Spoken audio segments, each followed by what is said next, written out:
Selamat datang di Teknik Sipil Ukrida, merupakan salah satu jurusan yang berdiri sejak tahun 1978. Di usia yang matang ini, Teknik Sipil Ukrida siap mengikuti perkembangan teknologi dan kebutuhan pasar dengan menyediakan lulusan yang profesional di bidangnya. Teknik Sipil Ukrida juga sudah didukung dengan fasilitas laboratorium praktek yang lengkap loh guys. Teknik Sipil Ukrida juga mendekatkan dunia sipil kepada para siswa SMA nih, salah satunya melalui acara Lomba Gempa Simplicity. Untuk kamu yang berminat di Teknik Sipil Ukrida, kamu akan mendapatkan kegiatan yang berguna banget loh, seperti home clinic, salah satu kegiatan praktik di lapangan bagi mahasiswa yang didukung oleh dosen, serta berkolaborasi dengan para alumni praktisi. Jadi, lulusan Teknik Sipil Ukrida sudah siap kerja pastinya. Berminat dengan teknik sipil? Yuk gabung di Teknik Sipil Ukrida!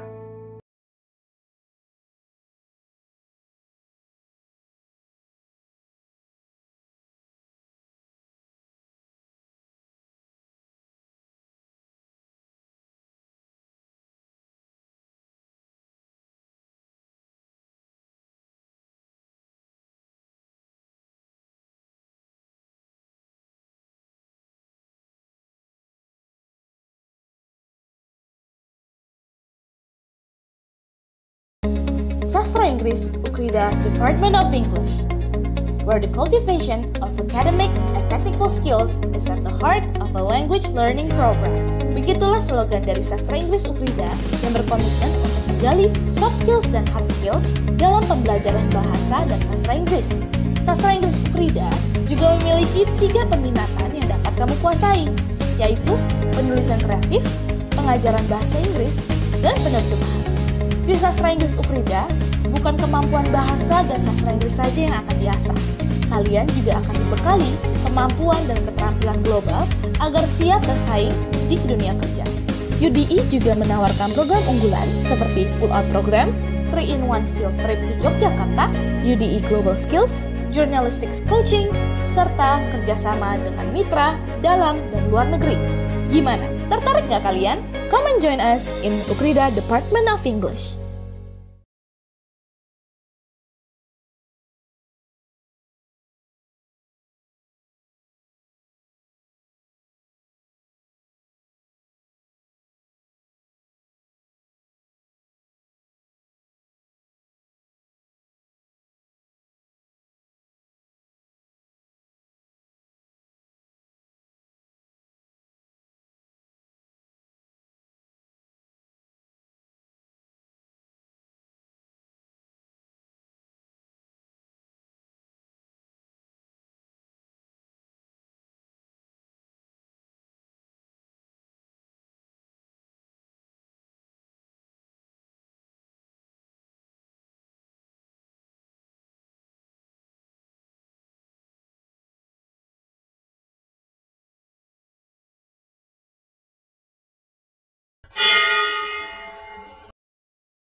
Bapak, Ibu, dan saudara-saudari yang terkasih dalam Tuhan Yesus, kita bersyukur atas anugerah-Nya yang telah diberikan kepada kita, sehingga kita dapat bersekutu dan beribadah dalam kebaktian online pada hari Minggu ini. Majelis Jemaat mengucapkan selamat beribadah bagi jemaat yang membutuhkan pelayanan yang berkaitan dengan gereja dapat menghubungi majelis jemaat atau tata usaha gereja. Berikut ini akan dibacakan warta lisan. 1. Pelayanan firman Tuhan dilayani oleh Saudari Kesia Tiara Leosa Boru Tambunan. 2. Kebaktian online menggunakan liturgi yang disesuaikan pada masa pandemi sesuai panduan dari Sinode GKI. Demikian warta lisan. Jemaat diundang untuk berdiri.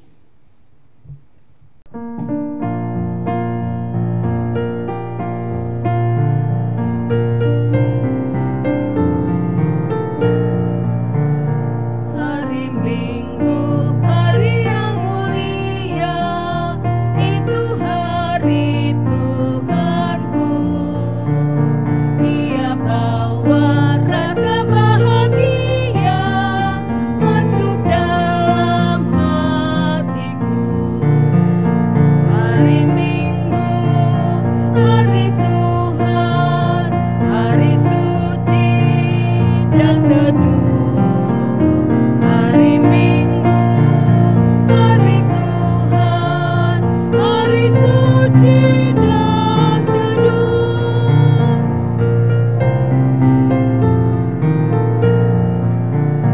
Hari Minggu, hari istirahat bagi badan yang letih. Firman Tuhan turun bawa hikmat untuk hati yang sedih. Hari Minggu, hari Tuhan, hari suci dan teduh.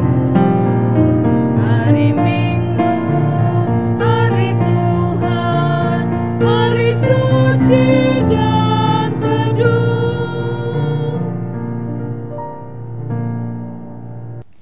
Pertolongan kita adalah dalam nama Tuhan yang menjadikan langit dan bumi.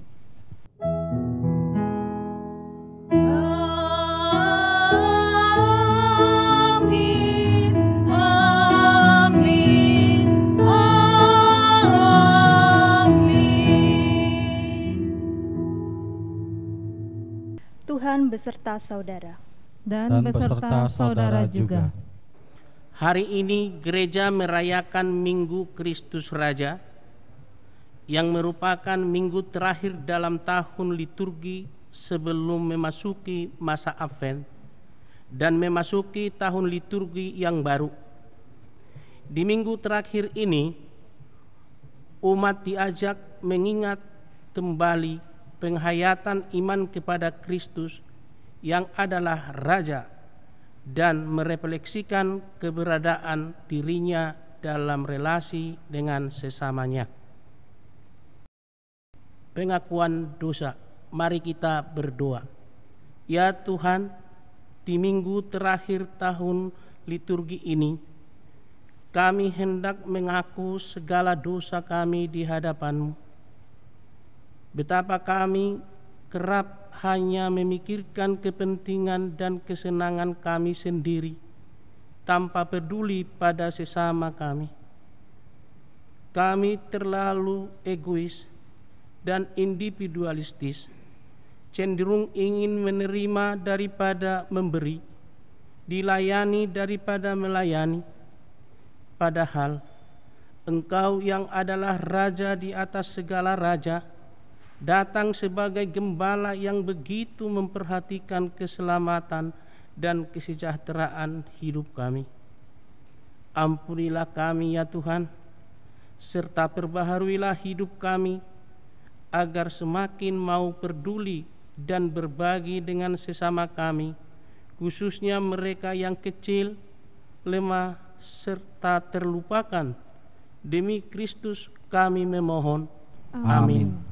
Berita anugerah Yeremia 23 ayat 3 sampai 4. Dan aku sendiri akan mengumpulkan sisa-sisa kambing dombaku dari segala negeri kemana aku menceraikan mereka, dan aku akan membawa mereka kembali ke padang mereka. Mereka akan berkembang biak dan bertambah banyak. Aku akan mengangkat atas mereka gembala-gembala yang akan menggembalakan mereka, sehingga mereka tidak takut lagi, tidak terkejut, dan tidak hilang seekor pun. Demikianlah firman Tuhan. Demikianlah berita anugerah dari Tuhan. Syukur kepada Allah.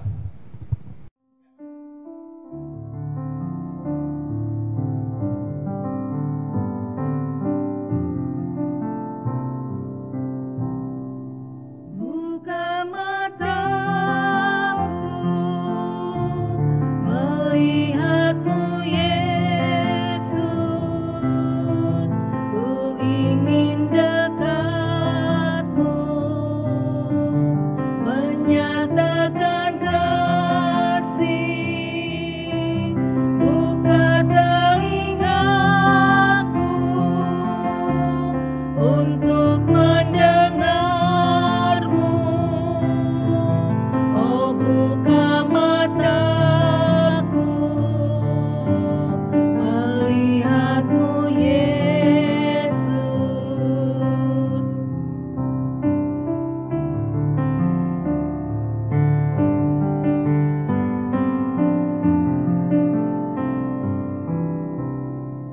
Buka mataku,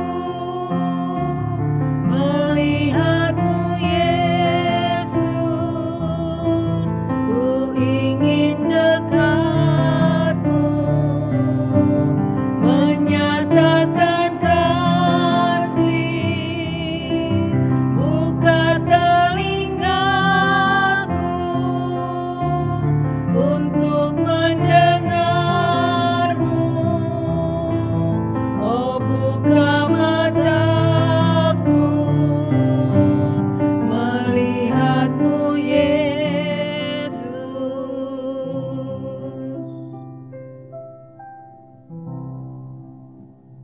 Mari kita berdoa. Tuhan Allah Bapa yang bertata dalam surga yang mulia, kami mengucap syukur Tuhan ketika pada hari ini kami akan mendengarkan firman-Mu. Kiranya Tuhan membuka hati dan pikiran kami, sehingga kami dapat mengerti apa yang Engkau firmankan dan kami lakukan dalam kehidupan kami. Dalam nama Tuhan kami Yesus Kristus, kami berdoa. Amin. Bacaan pertama, Kitab Yeskiel 34 ayat 11 sampai 16, dilanjutkan dengan 20 sampai 24. Sebab beginilah firman Tuhan Allah, dengan sesungguhnya aku sendiri akan memperhatikan domba-dombaku dan akan mencarinya, seperti seorang gembala mencari dombanya pada waktu domba itu tercerai dari kawanan dombanya. Beginilah aku akan mencari domba-dombaku, dan aku akan menyelamatkan mereka dari segala tempat, di mana mereka diserahkan pada hari berkabut dan hari kegelapan. Aku akan membawa mereka keluar dari tengah bangsa-bangsa dan mengumpulkan mereka dari negeri-negeri dan membawa mereka ke tanahnya. Aku akan mengembalakan mereka di atas gunung-gunung Israel, di alur-alur sungainya, dan di semua tempat kediaman orang di tanah itu. Di padang rumput yang baik akan kugembalakan mereka, dan di atas gunung-gunung Israel yang tinggi, disitulah mereka mengembalakannya. Di sana, di tempat pengembalaan yang baik, mereka akan berbaring, dan rumput yang subur menjadi makanannya di atas gunung-gunung Israel. Aku sendiri akan mengembalakan domba-dombaku, dan aku akan membiarkan mereka berbaring. Demikianlah firman Tuhan Allah. Yang hilang akan kucari, yang tersesat akan kubawa pulang, yang luka akan kubalut, yang sakit akan kukuatkan, serta yang gemuk dan yang kuat akan kulindungi. Aku akan mengembalakan mereka sebagai seharusnya. Dilanjutkan dengan ayat 20 sampai 24. Oleh sebab itu beginilah firman Tuhan Allah terhadap mereka, dengan sesungguhnya aku sendiri akan menjadi hakim di antara domba yang gemuk dengan domba yang kurus. Oleh karena semua yang lemah kamu desak dengan lambungmu dan bahumu, serta kamu tanduk dengan tandukmu, sehingga kamu menghalau mereka di luar kandang. Maka aku akan menolong domba-dombaku, supaya mereka jangan lagi menjadi mangsa, dan aku akan menjadi hakim di antara domba dengan domba. Aku akan mengangkat satu orang gembala atas mereka, yang akan menggembalakannya, yaitu Daud, hambaku. Dia akan menggembalakan mereka dan menjadi gembalanya. Dan aku Tuhan akan menjadi Allah mereka, serta hambaku Daud menjadi raja di tengah-tengah mereka. Aku Tuhan yang mengatakannya. Demikianlah sabda Tuhan. Syukur kepada Allah. Marilah kita menanggapi bacaan pertama dengan menyanyikan Mazmur 95 ayat 1 sampai 7 secara berbalasan.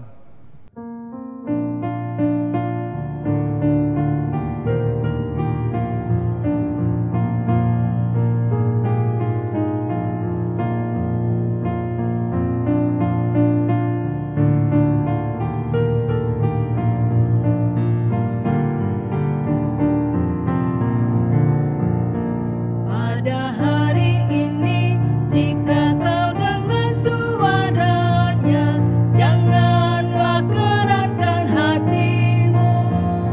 Pada hari ini, jika kau dengar suaranya, janganlah keraskan hatimu. Pada hari ini, jika kau dengar suaranya, janganlah keraskan hatimu. Pada hari ini, jika kau dengar suaranya, janganlah keraskan hatimu.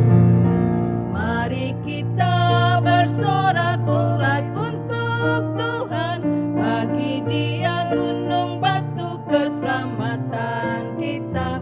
Marilah menghadap Dia dengan nyanyian syukur, dan bersorak baginya dengan bermazmur. Pada hari ini, jika kau dengar suaranya, janganlah keraskan hatimu. Pada hari ini, jika kau dengar suaranya, janganlah keraskan hatimu. Sebab Tuhan adalah Allah yang besar, Raja Akbar yang mengatasi segala Allah. Bagian bumi terdalam puncak gunung-gunung, laut dan daratan kepunyaan Tuhan. Pada hari ini, jika kau dengar suaranya, janganlah keraskan hatimu. Pada hari ini, jika kau dengar suaranya, janganlah keraskan hatimu. Hai, masuklah, marilah kita sujud menyembah di hadapan Tuhan yang menjadikan kita. Dialah Allah dan kitalah umat gembalaannya, dan kawanan domba tuntunan tangannya. Pada hari ini, jika kau dengar suaranya, janganlah keraskan hatimu. Pada hari ini, jika kau dengar suaranya, janganlah keraskan hatimu. Jangan keraskan hatimu seperti di Meribah, seperti hari di masa di padang gurun. Pada waktu nenek moyangmu menguji aku, mereka sudah melihat perbuatanku. Pada hari ini, jika kau dengar suaranya, janganlah keraskan hatimu. Pada hari ini, jika kau dengar suaranya, janganlah keraskan hatimu. 40 tahun ku jemu kepada mereka, mereka bangsa yang sesat dan tak kenal jalanku.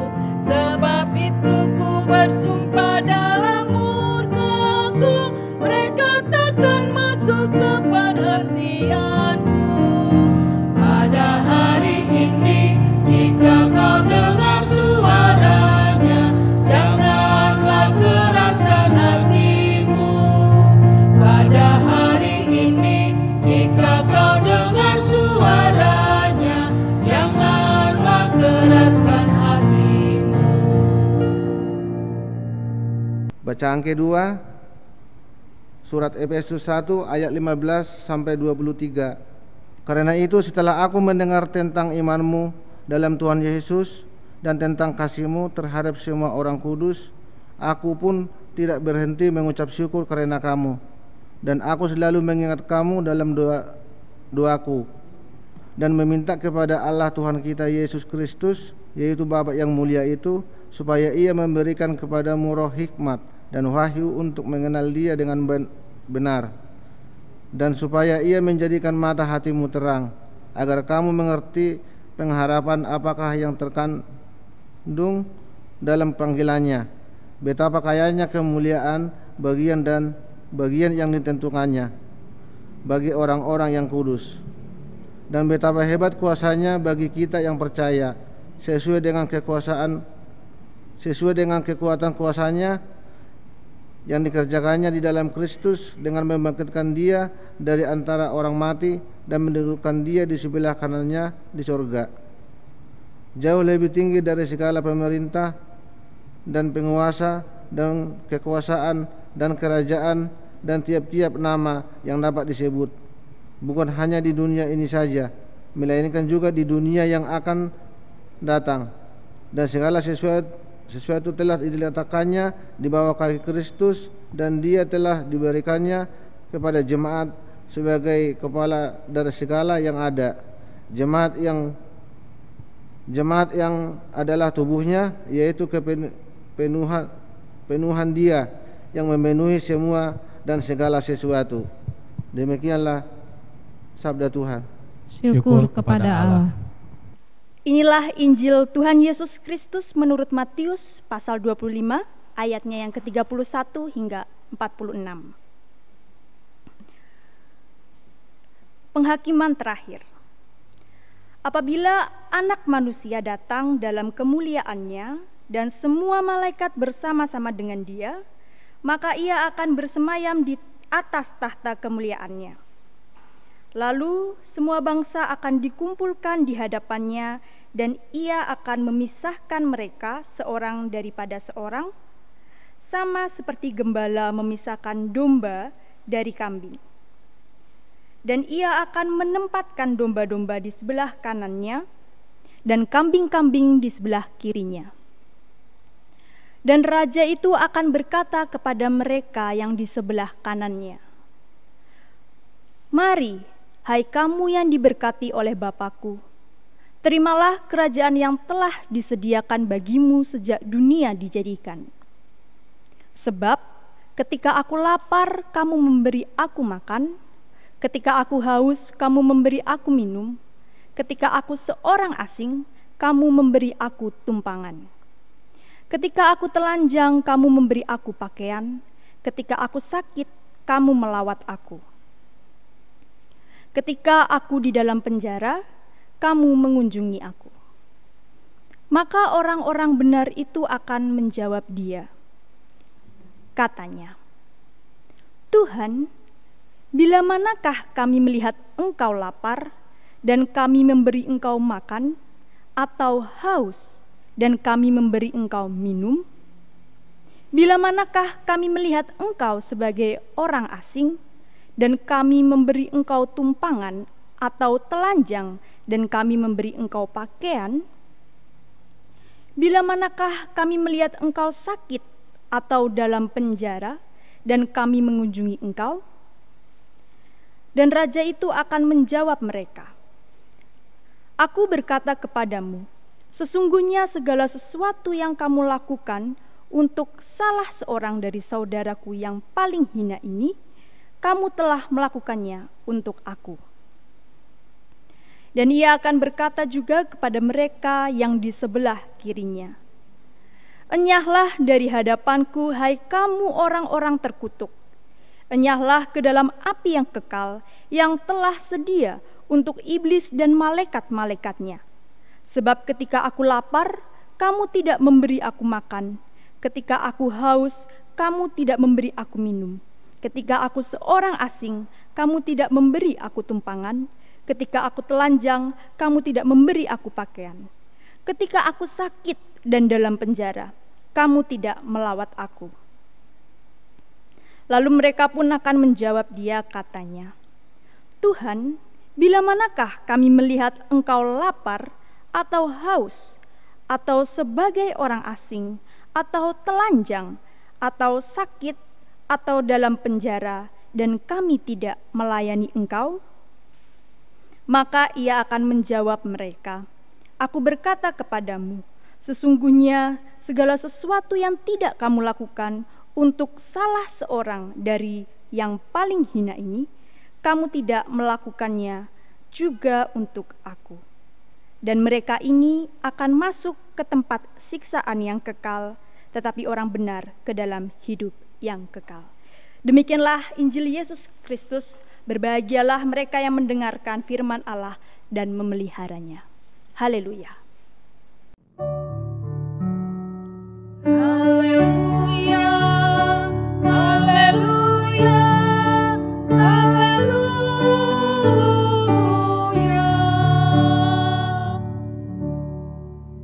Lawan dari cinta bukanlah benci, melainkan pengabaian. Lawan dari keindahan bukanlah keburukan, melainkan pengabaian. Lawan dari iman bukanlah sesat, melainkan pengabaian. Dan lawan dari hidup bukanlah mati, melainkan pengabaian. Quotes tersebut saya kutip dari seorang penulis, yaitu Elie Wiesel, yang menyatakan dengan gamblang bahwa pengabaian atau ketidakpedulian merupakan lawan atau kontras dari cinta, keindahan, iman, bahkan hidup. Menarik karena kenapa kok pengabaian atau ketidakpedulian ini digambarkan seperti sesuatu yang sangat berbahaya, yang dipertentangkan dengan cinta, keindahan, iman, dan hidup. Jemaat yang dikasihi Tuhan, pada saat ini kita sedang dalam masa pandemi. Ya, mungkin sekarang tidak seketat seperti pada awal masuknya COVID ya, pada bulan Maret akhir kalau tidak salah. Tapi kalau kita mengingat atau kita merasakan saat ini, ternyata dampaknya itu tetap ada gitu. Kita tetap menimbulkan dan merasakan kesusahan. Secara kesehatan, kita tahu bahwa semakin hari semakin banyak pasien COVID meningkat begitu. Di data pun tingkat kematian itu juga naik. Dan oleh karena itu ada sesuatu yang ternyata fasilitasnya tidak sama, tidak memadai. Sehingga akhirnya banyak pasien yang tidak terawat, banyak pasien yang ditolak di mana-mana. Itu baru secara kesehatan. Secara ekonomi, tentu keuangan kita semakin turun. Karena pada awal kita dibatasi, bahkan ada yang lockdown secara lokal. Pabrik-pabrik, semua pengusaha dipaksa untuk tutup. Lapangan pekerjaan semakin menurun, pengangguran semakin meningkat. Keadaan ekonomi kita susah. Selain itu, dalam masa seperti ini, secara sosial, kita juga mengalami kesusahan karena kita secara mendadak dibatasi untuk bertemu dengan orang lain. Bahkan kita tidak bisa beribadah secara onsite, harus melalui online. Susah. Kita juga mengalami namanya mental yang semakin hari semakin, karena terpaksa kita di rumah terus-menerus, hampir 7 bulan atau 8 bulan ini kita berjalan. Rasanya stres. Kita semakin hari semakin, ini kok nggak berhenti-berhenti. Susah. Bayangkan jika dalam masa kesusahan ini, kita mengabaikan orang-orang yang kesusahan. Kita tidak peduli dengan mereka. Yang sakit, jika tidak dirawat akan semakin sakit. Yang tidak memiliki uang, tidak bisa makan. mereka kesusahan. Semakin hari jika tidak ditolong, kita tidak peduli, maka kita akan tahu bahwa orang ini pasti makin lama dari dalamnya akan mati. Jika secara sosial kita juga abai dengan orang-orang yang mungkin stres karena begitu banyak dari sosial, ekonomi, kesehatan, maka mereka secara perlahan juga akan mati dari dalam. Atau dibalik, jika kita yang sedang dalam masa kesusahan, kita diabaikan oleh orang lain, atau kita tidak pedulikan oleh orang lain, apa yang kita rasakan? Sakit hati, kita juga merasa sedih, dan itu mempengaruhi juga kesehatan kita. Kita akan makin lama makin putus asa, mati secara sendirinya dari dalam. Menarik, karena ternyata begitu bahaya pengabaian dan ketidakpedulian ini. Tetapi Elie Wiesel bukanlah satu-satunya orang yang menyatakan bahwa pengabaian atau ketidakpedulian merupakan sesuatu yang bahaya. Jika kita melihat teks kita pada minggu ini, bukankah ketidakpedulian atau pengabaian itu yang menjadi kritik dari Tuhan kepada umatnya Israel? Mari kita melihat lagi bacaan kita dari kitab Nabi Yeskiel pasal ke-34. Jika kita membaca ayat-ayat yang pertama, kita mengetahui situasi pada saat itu, bahwa ternyata Allah menyuruh Yeskiel untuk mengkritik secara habis-habisan para pemimpin Israel, yang mana pada waktu itu mereka bertugas untuk menggembalakan umat Allah.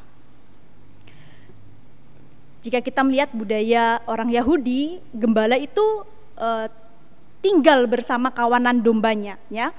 Mereka memperhatikan kawanan dombanya seperti kalau kita memelihara domba begitu. Tidak mungkin kan kita biarkan dia mencari makan sendiri, tidak mungkin kita membiarkan dia hilang, dicuri oleh orang. Nah, gembala itu seperti itu.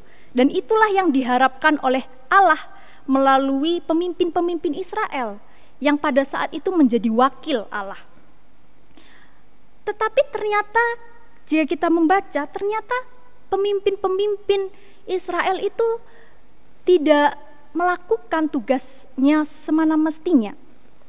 Mereka membiarkan, mengabaikan, bahkan sampai mengelabuhi umat Allah untuk kepentingan diri mereka sendiri. Yang sakit dibiarkan sakit, yang terluka diabaikan, yang hilang tidak pernah dicari, dan umat menjadi terkatung-katung.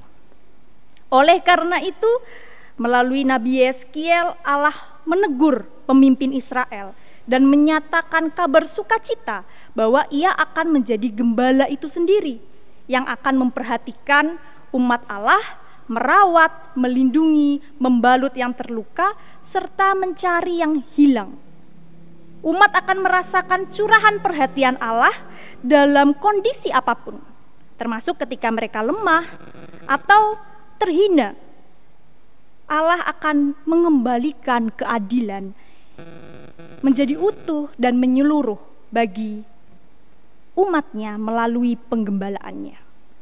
Bahkan jika kita membaca ayat yang ke-20 hingga 24, dikatakan bahwa Allah bernubuat melalui Yeskiel. Ia akan menggembalakan tidak hanya dari atas, tetapi ia akan mengirimkan seorang raja yang hadir di tengah-tengah mereka untuk menggembalakan mereka.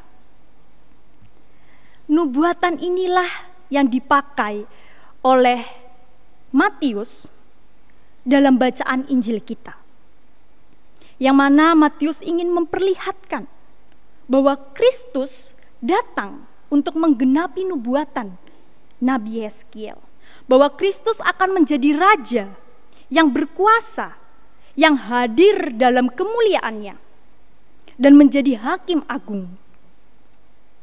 Namun Kristus tidak hanya menjadi raja yang menghakimi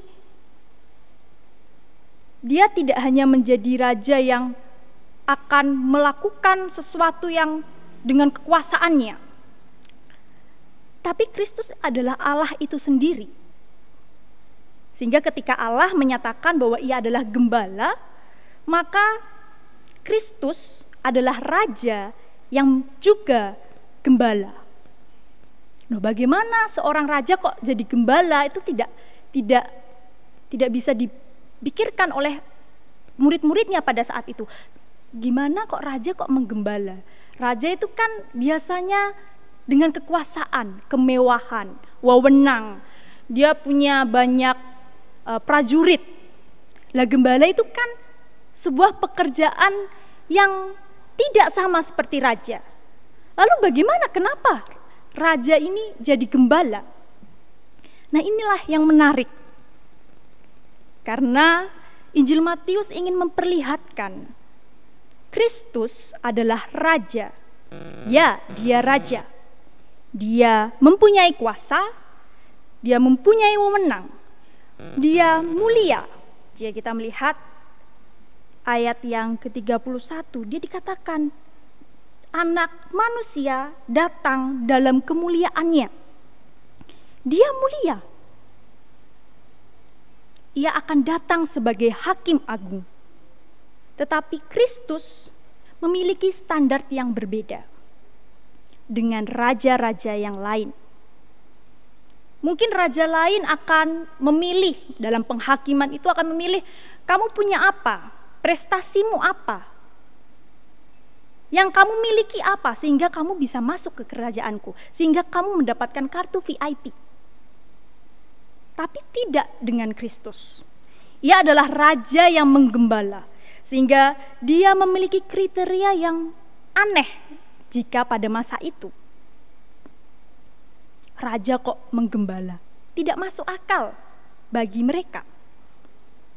Raja kok nggak pakai kekuasaannya, wewenangnya? Tidak masuk akal. Namun inilah yang hendak ditekankan oleh Injil Matius, bahwa Kristus adalah nubuatan Yehezkiel, dan dia adalah Tuhan yang menekankan semangat penggembalaan yang tidak melihat siapapun dan merengkuh siapapun. Semua akan dirangkul, bahkan orang yang paling kecil, yang terhina sekalipun. Oleh karena itu, ketika dalam penghakiman, perumpamaan yang kita baca pada hari ini, sang raja memilih dan memilah dengan kriteria siapa yang melihat keluar dan tidak terpusat pada diri sendiri.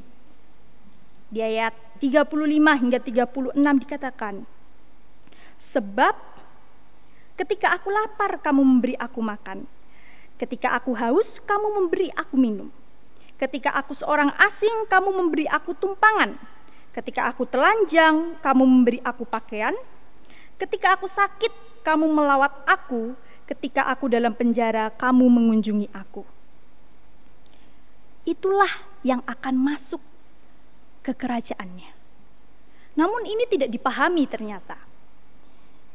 Maka mereka bertanya, bagaimana Tuhan? Bagaimana aku tahu kamu lapar? Kamu telanjang? Bagaimana aku tahu kamu haus? Bagaimana aku tahu kamu seorang yang asing? Tapi jawaban Yesus bagi orang-orang yang tidak mengerti, katanya, aku berkata kepadamu, sesungguhnya segala sesuatu yang kamu lakukan untuk salah seorang dari saudaraku yang paling hina ini, kamu telah melakukannya untuk aku. Ayat yang ke-45, kontrasnya. Aku berkata kepadamu, sesungguhnya segala sesuatu yang tidak kamu lakukan untuk salah seorang dari yang paling hina ini, kamu tidak melakukannya juga untuk aku. Inilah berita yang hendak disampaikan oleh Kristus kepada murid-muridnya, bahwa ketika seseorang menjadi umat Allah, kita sudah dirangkul. Kita dirangkul oleh Allah tanpa Allah itu melihat siapa kita. Seberapa hinanya kita, apa yang kita miliki, Tuhan akan merangkul itu. Tetapi kita tidak hanya ketika kita menjadi umat Allah, menjadi murid Kristus, kita tidak hanya diundang untuk masuk dalam rangkulannya saja. Kita juga diutus untuk ikut menyebarkan itu, merangkul orang-orang sehingga orang-orang dapat merasakan Allah melalui kita. Sebab Kristus telah naik ke surga, dan kini saat ini kita sebagai murid-muridnya melanjutkan pekerjaan Kristus, yaitu menyebarkan kebenaran, menegakkan keadilan dengan cara memperhatikan orang-orang yang terabaikan. Kristus melalui Injil Matius mengkritisi bahwa iman bukanlah iman jika tidak ada belas kasihan yang menyusulnya. Iman bukanlah iman jika perasaan egois menjadi mendominasi dalam hidup kita. Iman bukanlah iman jika kita tidak pernah peduli dengan orang lain. Kita bisa mengaku kita beriman, kita bisa berseru Tuhan, Tuhan, tetapi bukan itu yang diinginkan oleh Allah. Ia ingin kita melakukan kehendak-Nya, mengabarkan kebenaran dan menegakkan keadilan kepada mereka yang tidak bisa merasakan itu. Dengan hadirnya kita, mereka dapat merasakan keadilan Tuhan. Bukan karena kita ingin selamat kita melakukan itu, tetapi justru karena kita telah selamat, kita ingin menyebarkan keselamatan itu. Hal ini tidak bisa terwujud jika kita tidak peduli, kita abai, tak berbelas kasihan seperti para pemimpin Israel di zaman Nabi Yeskiel. Mereka tidak berguna, sebab mereka tidak peduli dan berbelas kasihan. Tidak ada kasih dalam hidup mereka. Kalau saya ketika mempersiapkan firman Tuhan ini, saya ingat beberapa hari yang lalu dalam persiapan mencoba streaming, begitu ya. Kami menyanyikan lagu dari PKJ 277 yang dinyatakan bahwa sekalipun diriku memiliki iman yang sempurna untuk pindahkan gunung, tetapi jika aku tidak mempunyai kasih, tiada berguna lagi diriku. Tiada berguna lagi diriku.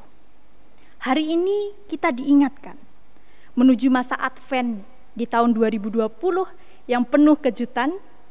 Kita telah direngkuh oleh Allah, Sang Raja yang menggembala sejak dahulu.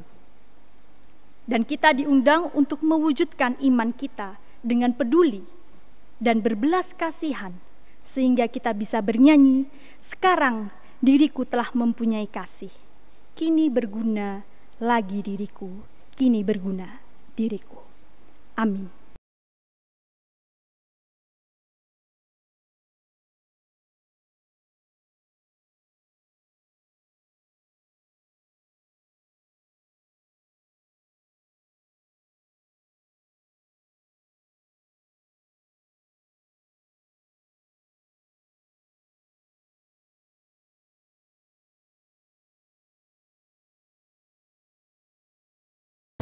Jemaat diundang berdiri.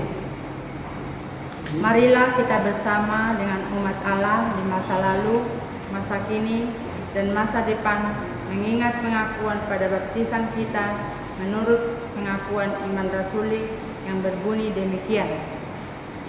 Aku percaya kepada Allah Bapa yang Maha Kuasa, Khalik langit dan bumi, dan kepada Yesus Kristus anaknya yang tunggal Tuhan kita, yang dikandung dari Roh Kudus, lahir dari anak darah Maria, yang menderita sengsara di bawah pemerintahan Pontius Pilatus, disalibkan, mati dan kuburkan, turun ke dalam kerajaan maut.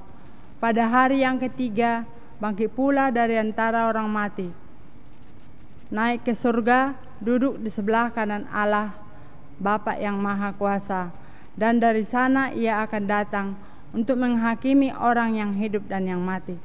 Aku percaya kepada Roh Kudus, gereja yang kudus dan am, persekutuan orang kudus, pengampunan dosa, kebangkitan orang mati, dan hidup yang kekal. Amin. Mari kita menaikkan doa-doa syafaat kita. Allah Bapa yang bertata dalam surga yang mulia, yang kami kenal di dalam nama Kristus Yesus, kami mengucap syukur Tuhan ketika Tuhan memberkati hidup kami. Tuhan boleh menjadikan kami anak-anak Tuhan yang diberkati Tuhan, yang dirangkul oleh Tuhan. Kami mengucap syukur untuk setiap karunia dan berkat yang boleh kami rasakan. Kami memohon Tuhan, atas berkat-Mu itu kami tetap menjadi anak-anak-Mu, hamba-hamba-Mu yang boleh Engkau pakai untuk mengasihi sesama kami, untuk menebarkan kebenaran, dan untuk menegakkan keadilan. Tuhan, pada saat ini kami ingin menaikkan doa-doa syafaat kami. Kami mau berdoa bagi jemaat-Mu yang saat ini sedang lemah tubuhnya. Kami mau berdoa ya Tuhan untuk Penatua Linawati Junaidi, Penatua Wiharto Purnama, Ibu Agustina Atmaja, Ibu Listiawati Wiono, Ibu Gemi Kasio, Ibu Siantina, Bapak Margono, Bapak Purwadinata, Bapak Erlo Tobing, Ayahanda dari Penatua Yohanes Bambang, Ibunda dari Penatua Roslina Sembiring, Ibu Yuli, Ibu Meliana, Ibu Nori, Ibu Jarmi, Saudara King Hans, Pendeta Dani Purnama, Pendeta Mulyadi, Pendeta Ridwan, Pendeta Henry, Pendeta Teofani, dan Pendeta Edwin Nugraha. Tuhan, kami tidak tahu apa yang menjadi kelemahan dalam tubuh mereka, tapi kami percaya melalui kasih dan karunia Tuhan, Tuhan boleh menyembuhkan melalui bilur-bilur-Mu Tuhan. Kami juga berdoa untuk setiap keluarga yang boleh mendampingi, untuk diberikan kekuatan, sehingga setiap anak-anak-Mu ini Tuhan boleh Engkau jamah dan semakin hari semakin disembuhkan. Kami juga mau berdoa ya Tuhan untuk masa-masa di mana sekolah kami BPK Penabur Indramayu melaksanakan studi jarak jauh. Tuhan yang tolong, Tuhan yang memberkati baik pengajar maupun murid-murid, sehingga setiap kami yang dipakai Tuhan maupun anak-anak yang boleh dititipkan kepada guru-guru di BPK Indramayu, boleh Tuhan pakai, boleh Tuhan berkati, dan Tuhan tetap tolong memberikan kepandaian. Tuhan juga memberkati setiap guru dilengkapi oleh kekreatifan. Tuhan pakai di masa seperti ini ya Tuhan, di masa-masa yang tidak mudah bagi kami memohon Tuhan memberikan kekuatan, Tuhan memberikan kesehatan, dan Tuhan memberikan semangat terus-menerus, sehingga setiap guru-guru yang Tuhan pakai boleh menjadi alat Tuhan memberikan ilmu bagi anak-anak. Tuhan, kami juga berdoa jika pada saat ini boleh diadakan penerimaan siswa baru di BPK Indramayu, Tuhan yang menolong, Tuhan yang memakai, Tuhan yang mengirim anak-anak Tuhan yang boleh dididik melalui sekolah kami ini, sehingga anak-anak yang boleh kami didik ini dapat bertumbuh sesuai dengan karakter Kristus. Ya Allah Bapa yang bertata dalam surga yang mulia, kami juga mau berdoa bagi bangsa dan negara kami. Kami tahu Tuhan pada saat ini bukanlah hal yang mudah bagi kami. Kami menghadapi di mana COVID-19 masih ada di Indonesia. Dan kami tahu bahwa ini mempengaruhi baik secara kesehatan, ekonomi, sosial. Kami memohon Tuhan menolong setiap kami, terlebih para pemerintah, penguasa yang boleh Tuhan kirim untuk memimpin bangsa kami. Tuhan yang memberikan mereka hikmat, Tuhan yang memberikan mereka kasih karunia, sehingga Tuhan melalui keputusan-keputusan yang boleh diambil dapat mensejahterakan dan dapat menjadi alat-Mu untuk memberkati kami. Kami berdoa juga di masa-masa pandemi ini Tuhan untuk para korban-korban, pasien-pasien COVID yang saat ini masih dalam masa-masa karantina, yang saat ini masih dalam proses penyembuhan. Tuhan yang menolong mereka, Tuhan memberikan mereka kekuatan, Tuhan memberikan mereka keberanian untuk melewati semua masa. Bahkan para tenaga kesehatan yang boleh ada di garda terdepan, kami menyerahkan mereka ke dalam tangan-Mu Tuhan, sehingga melalui mereka semua dapat dibantu untuk melewati masa pandemi ini. Tuhan memberikan kesehatan, Tuhan memberikan kekuatan dan perlindungan, karena kami tahu mereka yang paling rentan untuk terkena COVID. Maka kami menyerahkan seluruh jemaat, seluruh bangsa dan negara kami, bahkan doa-doa kami ini hanya di dalam nama Tuhan kami Yesus Kristus. Amin. Amin. Amin. Nas persembahan dari Kisah Para Rasul 20 ayat 35. Dalam segala sesuatu telah kuberikan contoh kepada kamu, bahwa dengan bekerja demikian kita harus membantu orang-orang yang lemah dan harus mengingat perkataan Tuhan Yesus. Sebab ia sendiri telah mengatakan, adalah lebih berbahagia memberi daripada menerima. Jemaat memasukkan persembahan ke dalam amplop persembahan yang nanti dikumpulkan pada saat dapat ibadah kembali di gereja atau memberikan persembahan melalui rekening GKI Indramayu yang tertera pada warta jemaat, atau memasukkannya langsung ke kotak persembahan yang ada di kantor TU gereja pada jam kerja Selasa sampai dengan Sabtu pukul 8 sampai 16 WIB.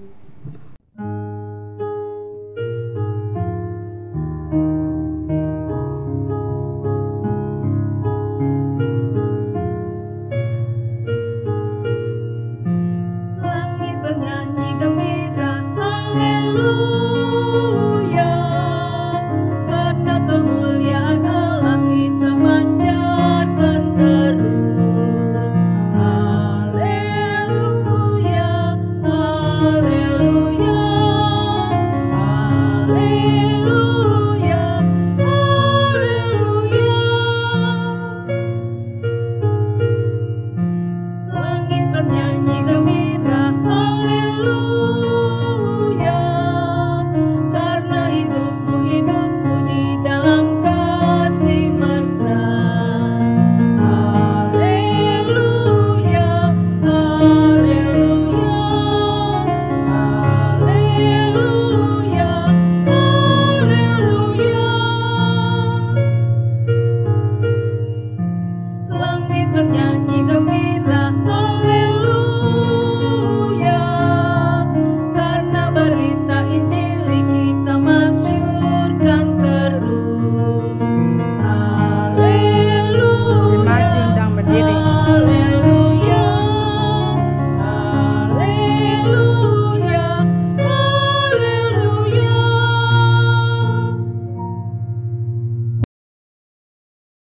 Mari kita berdoa. Kami bersyukur kepadamu ya Tuhan atas segala berkat yang telah Engkau berikan di dalam hidup kami.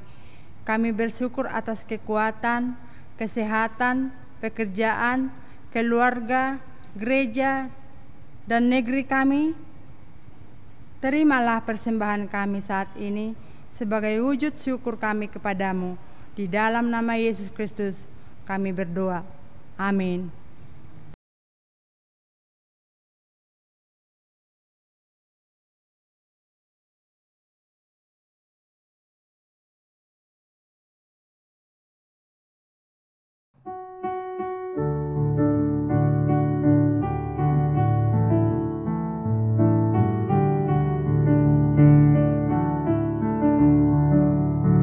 Ku utus kau mengabdi tanpa pamrih.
Arahkanlah hatimu kepada Tuhan. Kami mengarahkan hati kami kepada Tuhan. Jadilah saksi Kristus. Syukur kepada Allah, Terpujilah Tuhan. kini dan selamanya. Tuhan memberkati kita dan melindungi kita. Tuhan menyinari kita dengan wajah-Nya dan memberi kita kasih karunia. Tuhan menghadapkan wajah-Nya kepada kita dan memberi kita damai sejahtera.